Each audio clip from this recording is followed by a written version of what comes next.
Chipped nail, less than 24 hours after leaving the nail salon. There goes $55. Not including tip.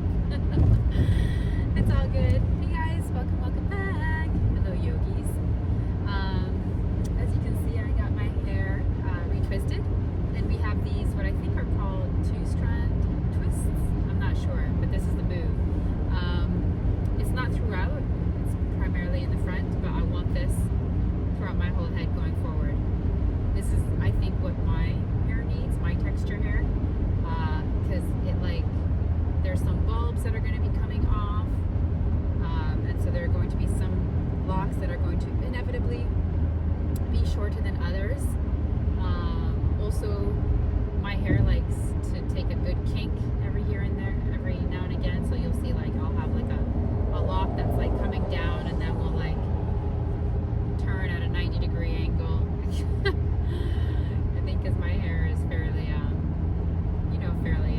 soft, so I think the twists, the dual strand or the dual lock twist will help to give it the weight that it needs to pull it. I mean, I don't know. I'm not a I'm not a hairstylist. I'm not an esthetician. So I don't know. I'm just speaking out of whatever. But if you are a hair expert, let me know if you agree with me, and if you kind of observe the same things about my hair.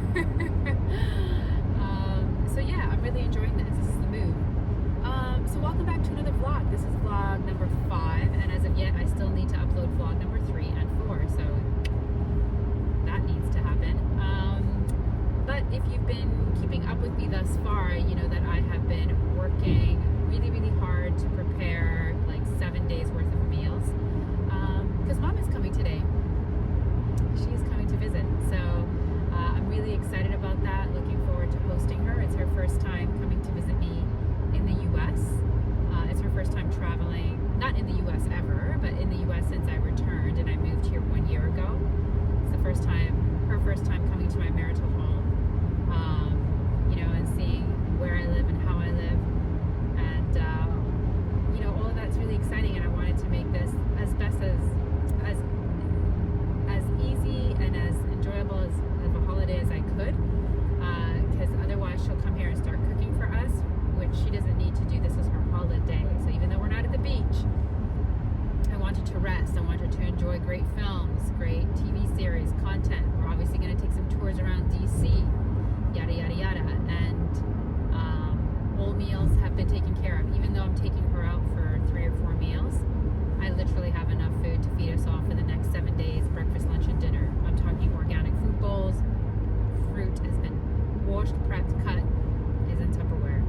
I'm talking about stew upon stew upon stew, or tsabhi upon tsabhi upon tsabhi, which is, in Tigrinya, stews for the injera. I have silsi with potatoes, made. I have hamli, which are the greens, made. I have green beans, because that's what the hubby loves, French style green beans sauteed, made. I have, what else did I make for injera? I have sauteed mushrooms already made. And then I'm going to add sides to it, like beets, which I boiled yesterday and cut up. I chopped all of the salad prep for this week, so I've got cucumbers that have been washed and cut and prepped and put into glass Tupperware containers, as well as carrots, as well as green onions, red onions, tomatoes, and beets now, so I can make varieties of salads every single day that will differ. Please don't tell me I can't.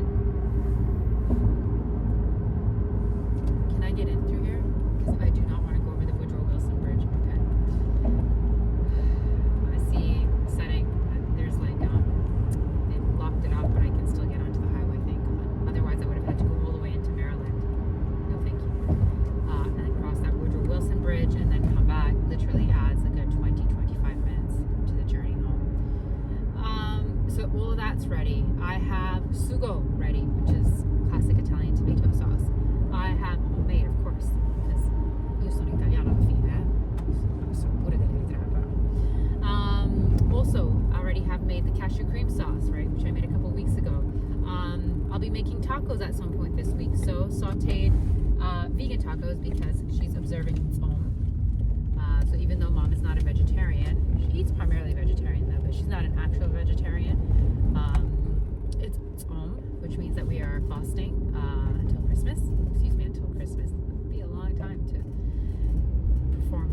observe Lent.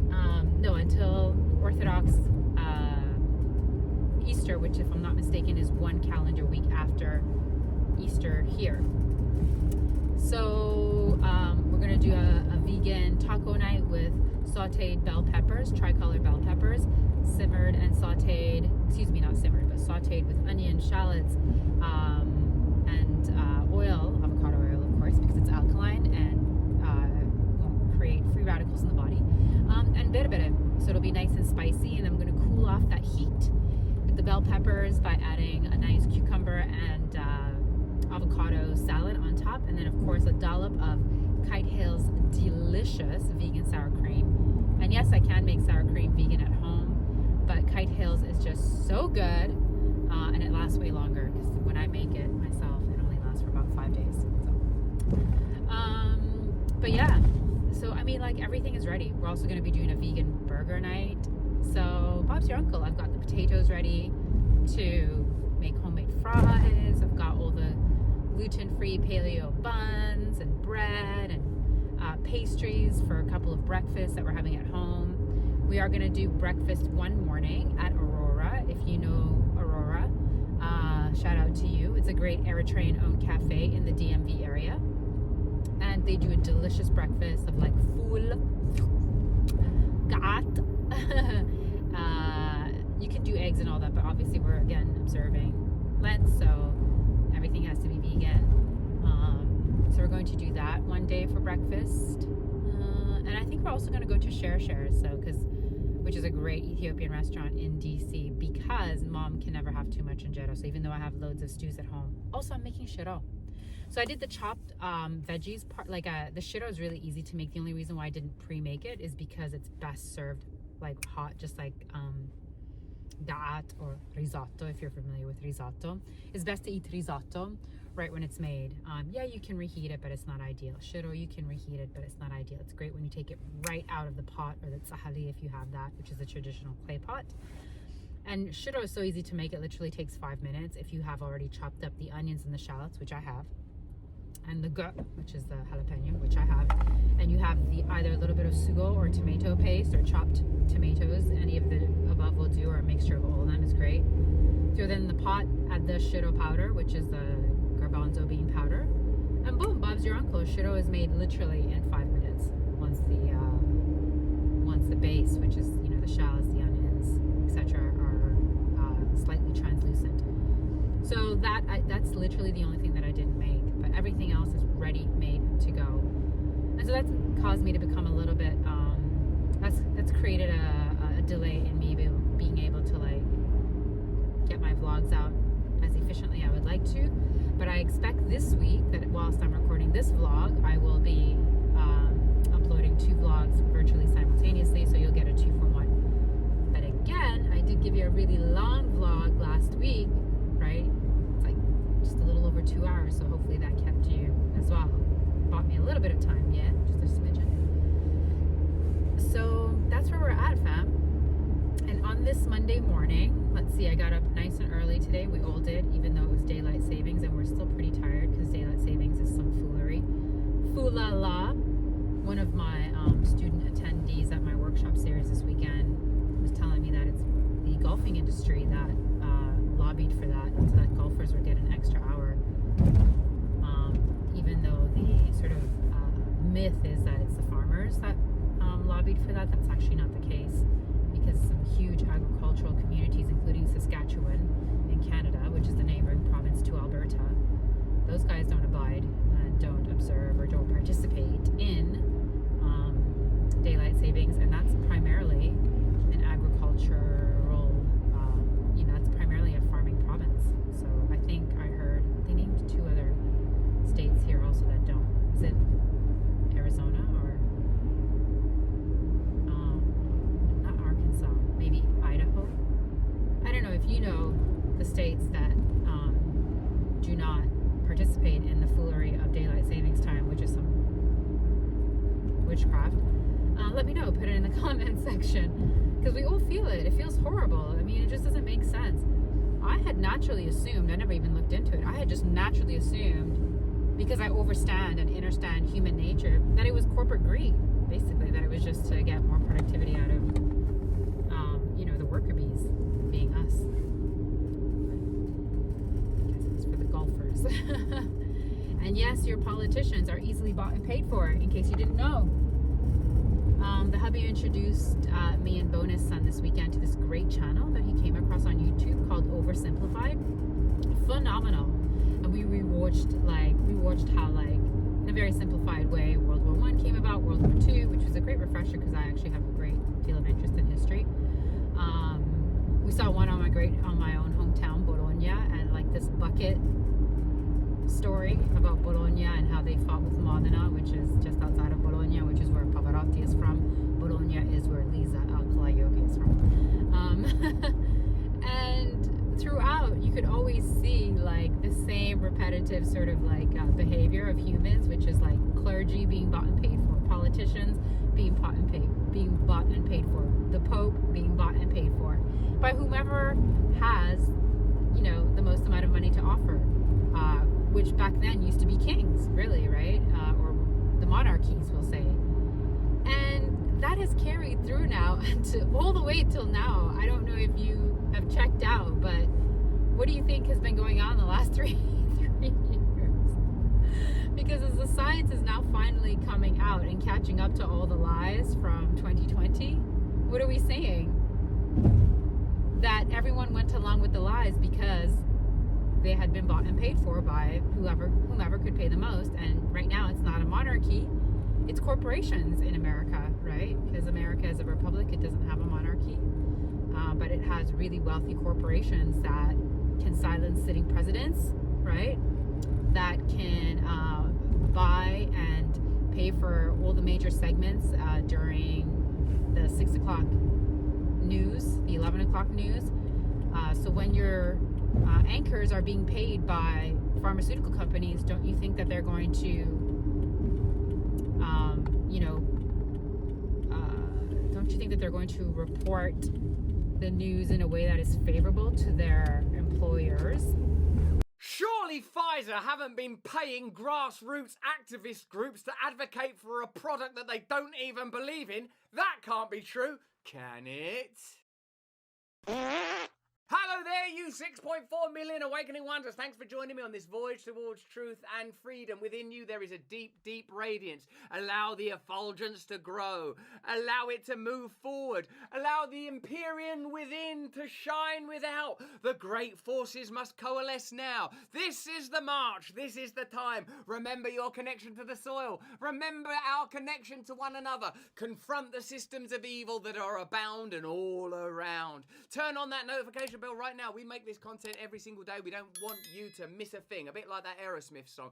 Don't want to miss a thing. You don't wanna. You got to stay awake like Steve Tyler, baby. I had a fantastic conversation with the incomparable Lee Fang. Thanks you very much, I call him, because this guy is absolutely gorgeous. Let me know in the comments if, like many of our viewers over on Rumble, you find him easy on the eye. Proper eye candy Lee Fang. Let's not objectify Lee Fang. Let's listen to Lee Fang as he explains to us that Pfizer were investing in activist groups, in particular in Chicago, where there was some hesitancy among, let's say, African-American community members, and they paid community activist groups to endorse the vaccine. Astonishing story. You're going to love it. It's not going to surprise you, particularly when you look at Pfizer's record profits in a year when they said themselves, through their CEO Albert Bourla, it would be inhumane to profit from the pandemic, and yet they profited from the pandemic, so that makes them, you can work that stuff out for yourself. Watch this conversation with Lee Fang. You are going to love it. Stay to the end. Let me know in the comments, did I miss anything? We want to start with the exclusive story. As I understand it, Pfizer are attempting to sort of set up grassroots organisations that are lobbying for COVID vaccine mandates. I'm sure I'm mangling that somewhat, but it sounds like Pfizer are spending money to create apparently authentic voices advocating for vaccine mandates. Is that what's happening, Lee Fang? Well, look, this story basically takes a look in 2021 when in the United States we had multifaceted mandates, mandates enacted by, I live in California and San Francisco. There were very restrictive mandates here, but, across the country, including the Biden administration in September of 2021, enacted a very kind of strong mandate with no exemption for prior immunity, for, kind of natural immunity or prior infection, natural immunity. And, Pfizer was not playing a kind of visible role here. They didn't comment on any of the articles. They weren't really talking to the press. You saw consumer groups, civil rights groups, patient groups, doctor groups, public health organizations all saying, these mandates are necessary, even though there wasn't a lot of scientific evidence to support the basis that, we needed these mandates, that, they were sold to us with the claim that they would stop transmission of the virus. You had this coalition of community groups saying we need the mandate. Well, I'm taking a look at new disclosures that show that many of those organizations, these third-party organizations with a lot more credibility than a pharmaceutical company with a lot of money to gain, were taking funds from Pfizer while lobbying for these controversial policies. So I list them out. I talked to a lot of experts. It's a story I just published right before coming onto your show on my Substack. We're very excited to receive this exclusivity from you, Lee. Can we have a look at some of the Pfizer lobbying stats? We'll just talk you through this, Lee. It's stuff that you'll obviously know. Can you pull that out for me? Pfizer CEO Albert Bourla is the treasurer of the pharmaceutical lobbying group, Pharmaceutical Research and Manufacturers of America. Pharma spent a total of $140 million, over that, in fact, on lobbying between 2019 and 2022. As well as the pharmaceutical industry being the largest single advertiser on mainstream media. 75% of all their ad revenue comes from the pharmaceutical industry, Lee. So we're talking about an almost immersive omnipotence. They've got power in every direction, as well as it appears as a result of your exclusive there to be investing in apparently organic and authentic voices that are, pro-mandate or vaccination. What chance do we have of real democracy? What chance do we have of legitimate open conversations when an organization can exert that much power over that much of the machinery of the state, whether it's media or government itself? Well, look, the figures you just cited were the ones that have to be disclosed. That's when they hire, a former member of Congress or a staffer to go and wine and dine, a policymaker or regulator. They have to disclose most of that funding, that spending, but so much they don't have to disclose. How much they're spending on television, how much they're spending on TikTok ads, how much they're giving to these front groups or these doctors groups or these public health groups that kind of set the nature of the debate. They kind of appear in the news media, they create events, and they create a discourse that looks authentic, that looks organic, but it benefits the bottom line of their benefactors, of companies like Pfizer. And, the vaccine debate is, I think it's fraught. It's interesting because this has shaped our lives in the last 3 years of the pandemic. But it's also not that unique in the sense that every major pharmaceutical company in the United States engages in these practices. They pressure regulators. They spend so much money on direct-to-consumer advertising, and really they kind of just dominate the entire public policy debate. So, we can talk about a lot of other special interest groups, but pharma is unique in just the raw amounts of money they spend to control the entire public sector on regulatory, on policy, on really everything in terms of how it affects medicine and as it's practiced in the United States. Lee Fang, what specific groups did they fund, mate? Or do any of them stand out as, does it seem particularly manipulative or deceptive? Or any of the groups that have like legitimacy or authenticity that is surprising? Well, look, let's just talk about a few of them. In Chicago, there's a very kind of controversial vaccine mandate. There are also discussions about vaccine passports. And, a large percentage of the African-American, the Black community in that city was not vaccinated in 2021. And one of the oldest African-American civil rights groups, the Urban League, Chicago Urban League, went out into the media and was asked, would this mandate hurt the African-American community? Would it kind of push them out to the sidelines? And she was very clear in lobbying and pushing back against that, saying, no, it's the mandate's worth it. It's worth it for our community. She never mentioned that, just prior to that interview, a few months prior to the interview, she received a $100,000 check from Pfizer. Not mentioned during the interview, not mentioned on the Urban League's website. It's not disclosed until this morning, until right before appearing on your show. The Consumers League of America. I mean, this is another consumer advocacy group that's kind of famous for standing up to corporate power. Founded over 100 years ago, fighting against monopolies. They're a group that kind of mysteriously endorsed the mandates in 2021. Again, they received big money from Pfizer and even has a Pfizer lobbyist on its board. These are intricate relationships that aren't disclosed to the people reading these press releases who are getting pressured by these groups. And it's affecting the entire debate. It's affecting how regulators see these issues. And it affects how the public sees this. When they see these third-party groups that have some credibility, these are kind of famous organizations that are known for standing up for the public interest. When they're saying, hey, these mandates are a good idea for the American public, it seems genuine. They're just not disclosing the Pfizer money, which I think, is a relevant factor here when you're talking about a policy that compels Americans to take this product. Yeah, I think that should be at the beginning of the endorsement. I should say African American people should take these vaccines. Also, earlier, a minute ago actually, I just got $100,000 from Pfizer, who I think they do sell vaccines and they would potentially financially benefit. If it can't be explicit, you can't have democracy. I think what the danger we have now, Lee, is we've reached the point where there's such mass distrust in government, mass distrust and mistrust of media, and there seems to be no attempt to rectify that through authenticity and morality and principled action, but through the increase of censorship, through the increase of control. Well, what a fantastic conversation that was. Now you know what all the fuss is about when it comes to Lee Fang, what a beauty he is, what fantastic journalistic work he's doing. One of the true journalists out there that we can rely on, that we can depend on to be our voice, that we can rely on to convey truth to us, we the people. Let me know if you enjoyed that video. If you did, have a look at either of these. Turn on the notification bell, subscribe right now. But more important than any of that is that you please stay free. It's not rocket science. I'm not the sharpest tool in the shed by any stretch of the imagination. And yet you need to be able to see that 1 + 1 = 2. And if you don't see that, then your gut has been compromised. And now, hopefully, you overstand and understand that there is an agenda. And it's not a conspiracy theory, because that was just a term created by the CIA to discredit people. But if the greatest indicator of future behavior is past behavior, as my mentor would say, then the proof is in the pudding. Check out Oversimplified. They are so good.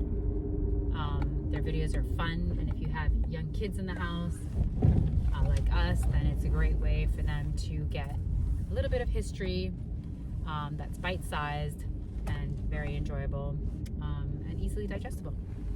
Bye, guys. When your salad takes like no time at all because you pre-cut and pre-prepped all of the veggies. That's what we're doing, yo. So because tonight I'm serving hamli and silsi, and the hamli is made with spinach, the salad will be made with kale. We want biodiversity, right? And because we have already bell peppers in the hamli, also known as the greens, I'm gonna put the bell peppers to the side, always organic, and I'm gonna instead use cucumbers. I'm also going to use tomatoes, already pre-chopped, organic grape tomatoes, and carrots, organic pre-chopped. And of course, the base, always, for me anyways, has got to be the red and the green onions.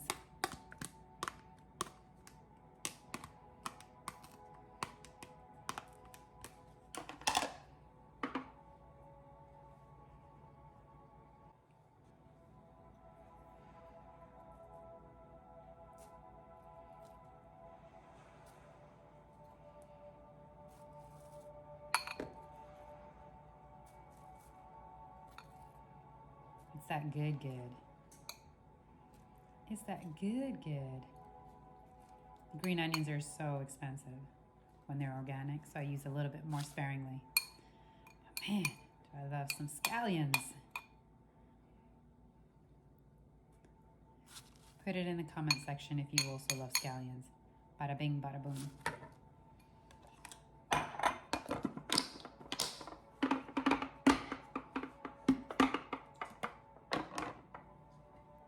Carrots. Let's be generous. Let's get some yellow and orange in there. Yeah, baby. Ah, It's already given me life. It's giving you life as well.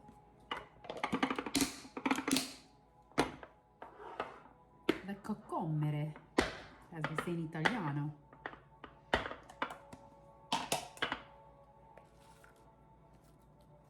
The salads are going to vary every day. Some days I'll be even adding some cooked things, like some sauteed mushrooms, some sauteed zucchini. Other days we keep it all raw. Today, because we're eating injera, it's also cooked, right? It's all cooked.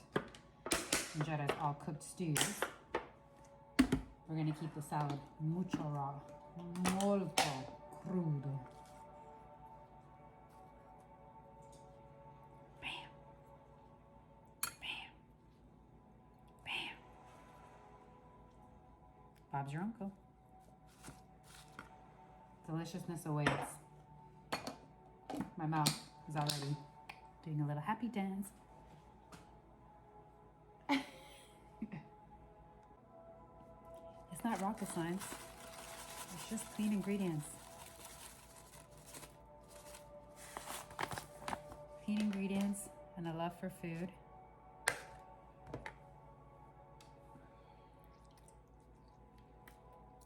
The acid goes before the oil. That's how Mom taught me. So we add the lemon juice, sans the lemon seeds, and hallelujah for the lemon seeds, because you know I'm not about that life, not about that seedless, sterile food life. That's not what's up. It's just not on, I tell you. It's just not on. And then last but not least, un po' di olio di olivo. Boop. Told you, it's not rocket science. Just good, clean ingredients.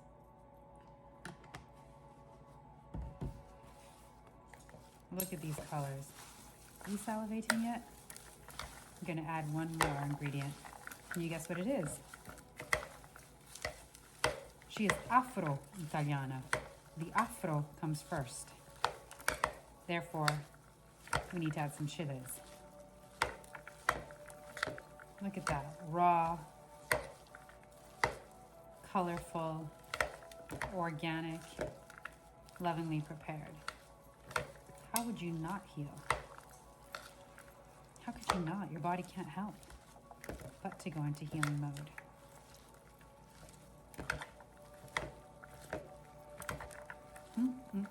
Let's get the chilies.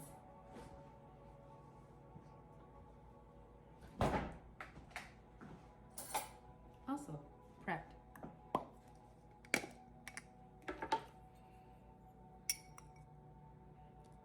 We all like chilies, so no need to hold back.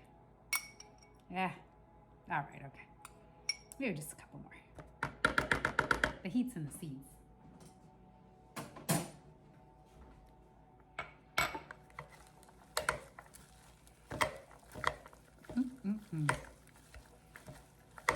Wish you could smell it. So fragrant, so alive.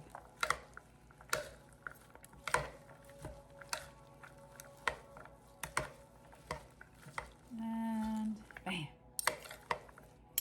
Insalata misto. Aspetta.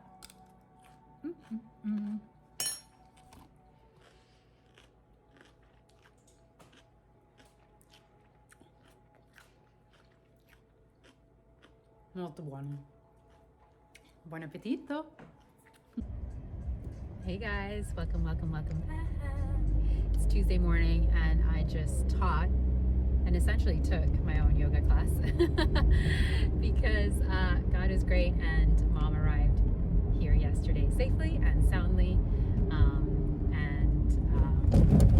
so I won't have time to take a yoga class later on. So basically I taught and took my own class today. A trick that we learned during the scamdemic when we had to, teach online, etc. Yeah, so at least I got my body moving and stretched, and boy, did it need it. I think in part because I didn't sleep so well. I think because I'm just like, I can't believe that she's here. I'm so grateful. And I want her to stay. I really do. I want her to stay.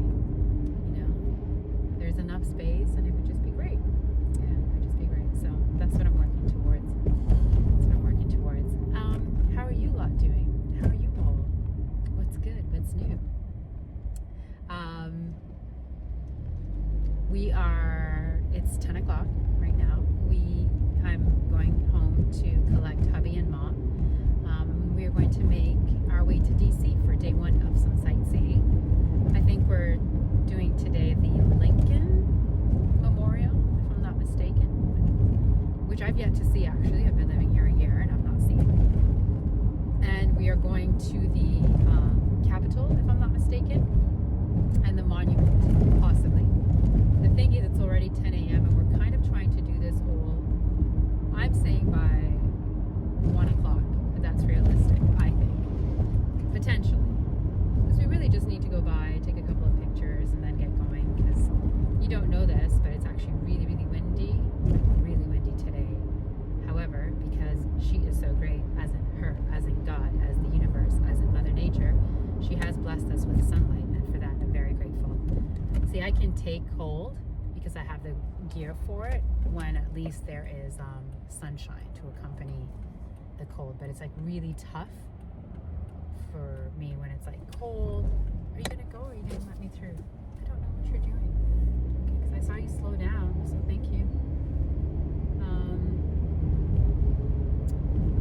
Yeah, it's hard for me to be like when it's like cold and dreary and gray at the same time, but if you give me cold with sunlight, I can do it. Thank you, Calgary, for training me. So yeah, so we're going to do that, and then the plan is, even though you saw all this amazing food that I have in the refrigerator and you haven't even seen what I have in the freezer, basically we can eat for the next 8 to 10 days. Everything is pretty much prepped already. All organic, all natural, all lovingly prepared with these two hands. But we are going to go have lunch today at Share, which is our favorite Ethiopian restaurant in DC. So looking forward to that. Thinking Mom is going to love it. Really wish she could try the salmon tibs, but it's home until Orthodox Easter, so she won't have the salmon, but everything else that they make is so delicious and fragrant and flavorful anyways. It's like their spices are just really, really fresh, like they're herbs. Yeah, more than just the spices, yeah, it's actually the herbs. They're like very, very floral and aromatic. It's hard to explain. Like, I can only compare it to like this other time where I was actually at Winta's wedding. Shout out to you, Winta, in the summer of 2020, also in New York. And for the Milsi, Winta, if I remember correctly, right? Winta, singer-songwriter extraordinaire from Norway, Eritrean Norwegian, and beloved younger sister of mine, sister from another mother. At her wedding, she had hired caterers from DC to come up to New York and do the Milsi, and the food was amazing. I just remember, again, it was the herbs, and I'd heard that they had just recently come back, or they had brought their herbs from Ethiopia. Even now I salivate when I think. And that's kind of like what Share does. It's just, I don't know if they get their stuff brought in daily or weekly, but it's so next level for me. There's another great restaurant too called Das, which is in Georgetown. And both of these, if I'm not mistaken, are on the Michelin Guide. But interestingly enough, I don't hear the community speaking about Das. So I've heard and have been referred to Share, and we have been going there consistently for, since we heard about it last year, I think since last summer. And even Coco, my bonus son, loves it. Like, he requests it. He's like, can we get Share? Yes, we can. So good. Expensive and redundant in that I have so much injera at home. Literally, like I bought some fresh injera yesterday from Springfield, from this great cafe called Cafe Mercado. They do tough injera, 100% fresh every day. So I bought that, and I already have the stews, as you know, at home, including the French beans, the hamli, the silsi, gele. So it's a bit redundant, but we're Habashar. For us, like, we don't get tired of it. We just simply don't get tired. Now, one of these days, I do plan to take her for Italian food. And hi, Habashar lady. Take her for Habesha food in DC. I've not found a great Italian restaurant in DC based on like the menu selections that they have available. I have not eaten at an Italian restaurant in DC since moving here, but I can already tell that it's not but they're okay. Like, I don't think that Italian restaurants are super strong in DC, just from what I can tell. And generally speaking, as somebody who was born and raised in Italy, I don't typically seek out Italian restaurants when I'm not in Italia, because A, we make it at home and it's so much better, and like we make the sauces at home. My mom makes pasta and pizza and gnocchi from scratch at home. So for me to eat out and buy Italian when there's so much mediocre Italian out there, it doesn't happen often, but I will try. I settled on one of two places, and we're just going to give it a go and hope for the best. Even though the menu is not wowing me, I just hope that the execution is really great. Because the thing is with Italian food that a lot of people don't understand is that Italian food is amazing because the quality of the ingredients is amazing. Italians are so connected to the soil and to the quality of the food, whether it be olives and olive oil, whether it be mozzarella, whether it be basilico. All of that is so well curated and so well grown and grown with such love and care, and not sprayed and not GMO'd and not seeds are removed from it, yada yada yada. Like, traditional Italian farmers just don't do that kind of stuff. I can't speak to like the young people who may have been bought and purchased, I don't know. But you know, this is why people love Italian food, is because it's what they don't they love it, and they don't recognize that this is why they love it. Pay attention. It's incredibly simple. It's oftentimes 4 or 5 ingredients at most, and it's just that the ingredients are impeccable. They're quality. If you have a quality olive oil, a quality mozzarella, quality pomodori, tomatoes, and basilico, a little bit of sea salt, basta. That's it. It's perfection. You have a caprese salad. Sai, cioè, da Dio, from God, literally. But it's all in the ingredients. So oftentimes for me, what the disappointment is, they do too much. They don't source the highest ingredients available. Maybe because it's too expensive out here, because you know, conventional food is relatively affordable, but quality stuff you've got to pay for, which is unfair and unjust, because everyone should have access to quality ingredients that are organic, and not have to you know, settle for conventional foods which are far less nutritionally dense, etc., etc. So this is what and flavorful, far less nutrition, far less flavor, aroma. When you walk through, or if you're in an area in Italia and there's a farmer's market, you'll smell that farmer's market 3-4 blocks away easily, because you smell the peaches, you'll smell the herbs, you'll smell the rosemary, you'll smell everything from a distance, because it's so alive, it's so flavorful, it's so rich, right? It hasn't been depleted, it's not deprived like it is here, where you can barely taste a cucumber and you feel compelled to add, you know, seasoning to things because you're trying to restore that which was taken. And that's what we have allowed them to do, unfortunately. So this is kind of like a long explanation for why I don't get overly excited about Italian restaurants in general. But, you know, every once in a while you find some places that really get it right, that, you know, are traditional in that it's Italians that still get it, that it's a few ingredients that are just well sourced, and because of that you don't have to make up for the fact that you have mediocre ingredients by then adding a bunch of stuff to try to create a flavor, or you know, to create more out of something than is necessary.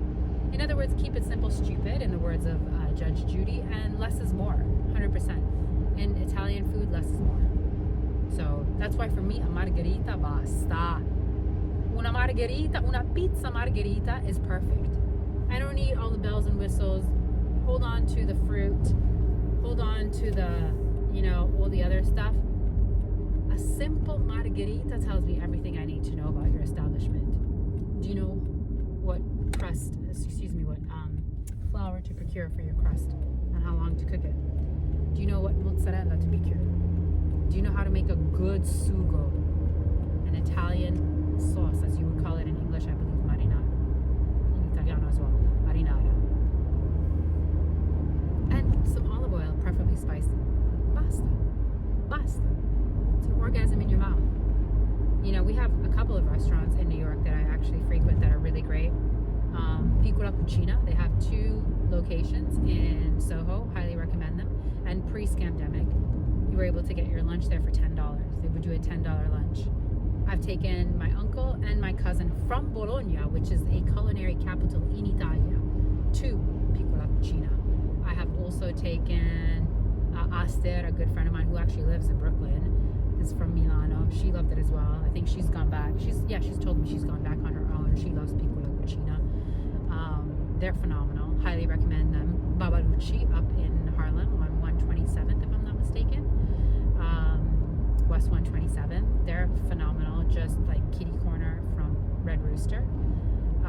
So you just come up, you take the 2 or 3 up to 125th, and then just walk 2 blocks north, and there you are. Phenomenal.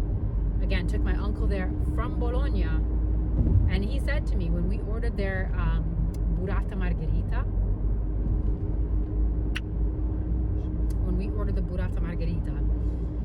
and you would have seen us at this restaurant if you also are subscribed to Keste and Jones, because we ate there last summer. We took Coco there.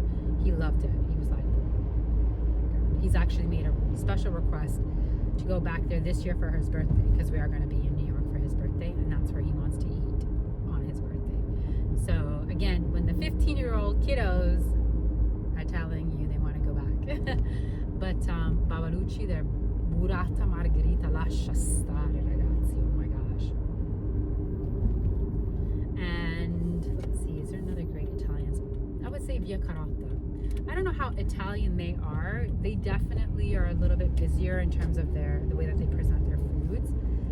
But Via Carota, I was really liking. It's less, I would say it's more of like a more contemporary take on Italian food, but delicious.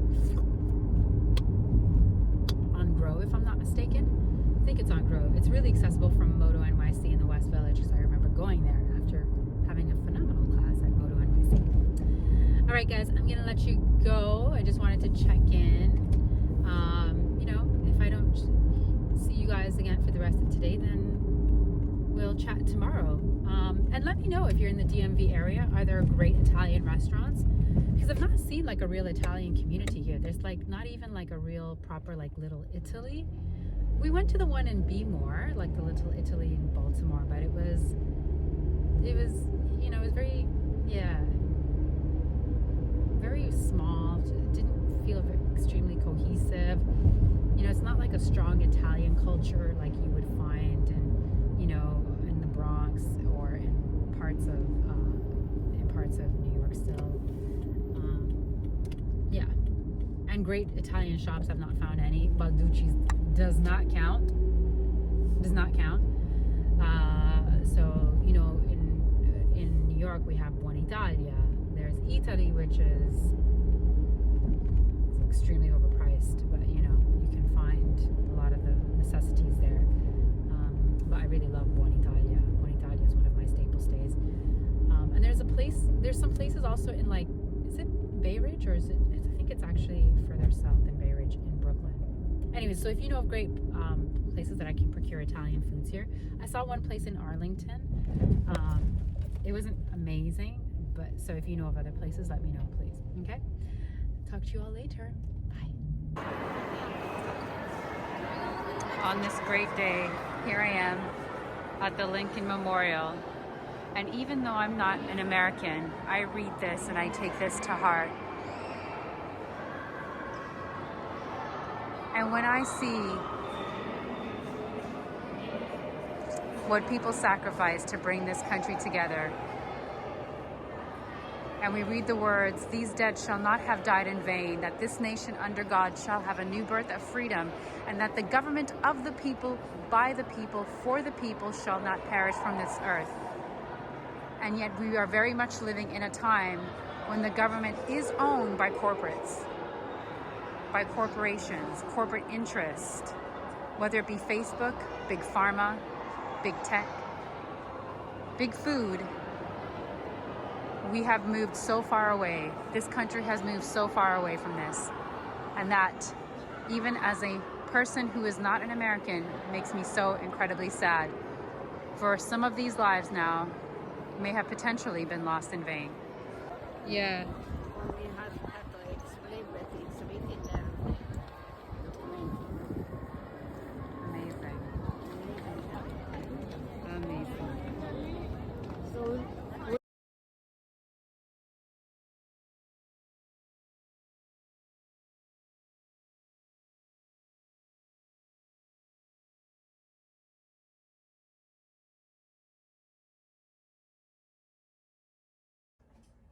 Hey fam, so we are at home.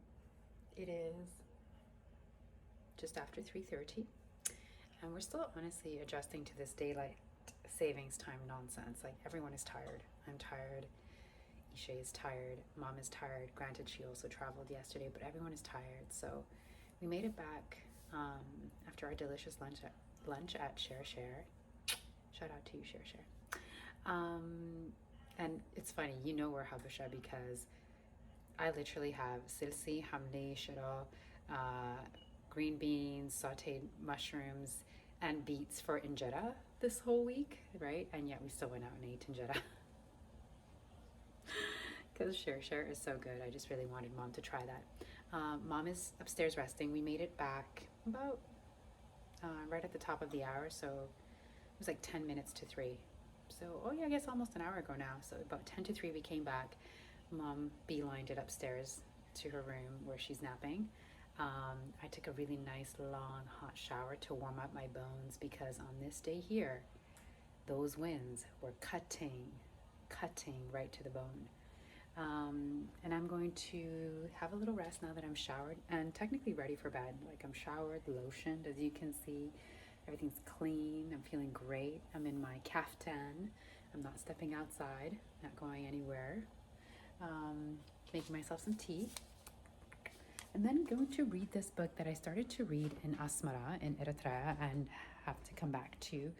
I'm reading several books right now at the moment, but this one I really am keen to get back to, accessing the healing power of the vagus nerve. I swear, between the books that I have right now, I just feel like so many questions are going to be answered. So this right here, I started it. You can see there's my little bookmark. I'm going to continue. It's a long book. It's a long read, so I'm not rushing it. I'm going to pair that with my tea, let Mom rest, and yeah, I'm going to have a nice long evening the way that AlkaliYogi likes to do it. Check out these beautiful flowers, that I picked up yesterday from the Costco, because Costco, if you don't know, Costco does their thing with flowers. This is how I greeted Mom yesterday at the airport. Check this out. Isn't that gorgeous? Look at that. And even came with a vase, which I absolutely needed. So it was like a 2-in-1, because I had initially planned to go to Ross or to like a TJ and pick up a vase, but look, Costco saved the day because I was able to get a 2-in-1. A lovely bouquet with her favorite like color palette, very springtimey. And I love it when they do this with the leaf. It's just gorgeous. And now we have a vase afterwards.